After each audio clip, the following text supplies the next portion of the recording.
So the architecture of a reusable rocket is very similar to a skyscraper. Starting at the bottom, you have the thrust structure, which on a skyscraper is comparable to the foundation. It handles all the primary structural loads and supports the rest of the structure. Moving up, you have the first stage, second stage, and inner stage.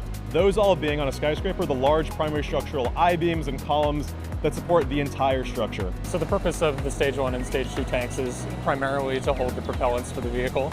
So that's liquid oxygen and liquid natural gas, but they also serve as the primary airframe for the rocket. So that means they'll carry all the loads from the acceleration of the vehicle, from aerodynamic loading, and of course the pressurization of the tanks themselves. So the team just completed a major milestone. That milestone was completing the stage 1's thrust structure, primary structure build. So having that core assembly completed is really a good foundation and proves that our design, analysis, and testing schemas work for the entire rest of the vehicle. Stage 2 tank has been completed and is been handed off to integration. The stage 1 tank weldment is currently in progress. Everything gets integrated up into these stage tanks. The tanks are the foundation for all the progress. So in order to start sizing and designing the propellant tanks, we've got to start with the requirements. Those are going to be what volumes of propellant do the tanks need to hold, what temperature are those propellants going to be at. We also need to understand the loads that act on the vehicle. Design for manufacturability is a really big part of making the propellant tanks. As a primary structure comprising most of the rocket, really, we've got to be very careful about all the decisions we make and understand if they're hitting the right balance in terms of performance and manufacturability. There's a lot of key considerations that goes into designing a booster thrust structure. First and foremost is the thrust of the engine. So we need to design a relatively lightweight structure to take really immense loads. We have to see upwards of 3.5 million pounds of force at liftoff, and this number grows as we ascend through the atmosphere and atmospheric pressure drops away. One of the biggest technical challenges with designing a booster with 13 engines is just the packaging. Everything is so tightly packed together, and this is somewhat intentional. The more dense we can make it, the higher performance it's going to be. So reusability drives design and manufacturing decisions in a few ways. On the design side, rockets that are reusable need systems like landing legs and grid fins in order to land, which are not considered at all in expendable rockets.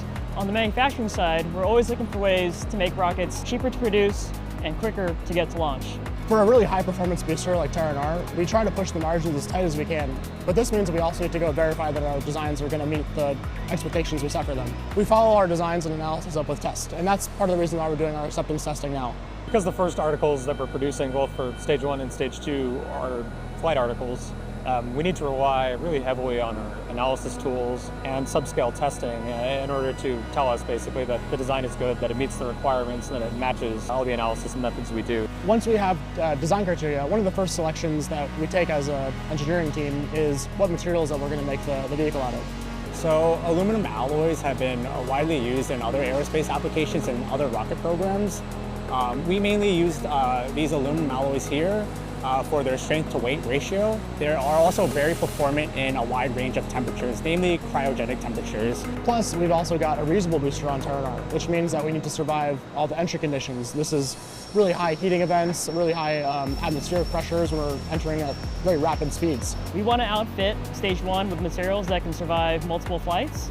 If we were to choose a material that isn't escapable, that's another design decision we'd have to make later on or repeat multiple times. So if we can make those decisions early on and establish them, that's just going to pay off in spades later down the road. So we start with raw material, which we machine to thickness and flatness and remove a lot of the extra mass. Then we form that to give the panels curvature, weld them side by side to create barrel sections. Then we load these sections to the circumferential friction stir welder, join them end to end to grow out the full length of the stage tank, and cap off the ends with dome sections. We use 3 types of friction stir welding.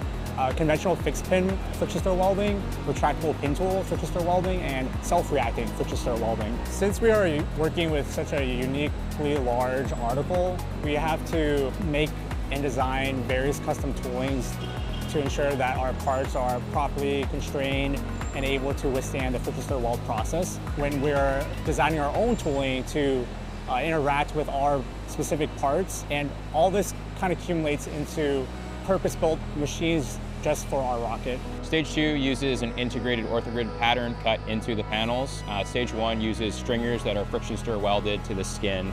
And this is due to geometric differences and also differences in the loading conditions on the two articles. On stage 2, because the loads are lower, it doesn't need to be as stiff as stage 1. And that allows us to use a thinner material stock and still achieve enough buckling margin in that stage. And that basically gets us away from having to do the additional process of welding in stringers and adding in rings. We don't do that on stage 1, mostly because the loads are so much higher that it would require us to use a really large amount of material stock.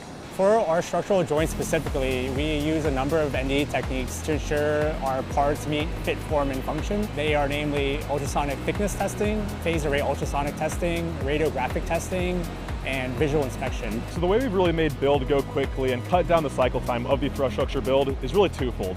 One, manufacturing's played a big role in the design side, really looking at what features can we have full-sized from our machined parts, so that when we're on the actual factory floor, all we're doing is assembling the parts. No drilling, welding, or bonding involved. So in areas where we can't do full-size features in the parts themselves for whatever upstream reason, we've invested really heavily in advanced manufacturing techniques such as advanced drilling, where it removes work imperfections from the equation. A big challenge we've had to overcome in the tank manufacturing process is controlling tank form. It's very difficult to make a perfect cylinder. We've developed some custom tooling to address this problem at the downstream work centers, particularly at the circumferential friction stir welder. We've come up with some great tooling to fix the barrel form locally by the edges of the actual joint itself to ensure we have perfect fit up.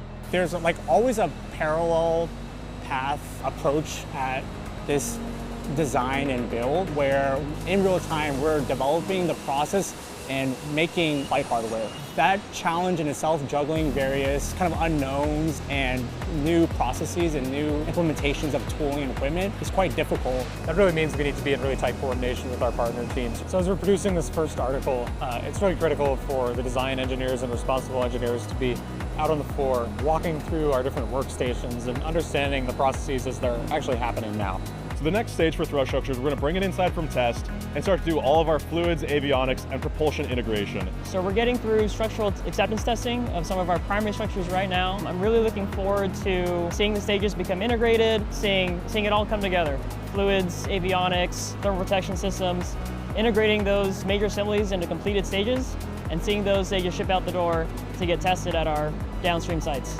So while we're locked in on getting Flight 1 build completed on time and successfully, we're also really looking to the future, thinking deeply about how we can improve our processes to improve scalability, knowing that this is the first of many more to come.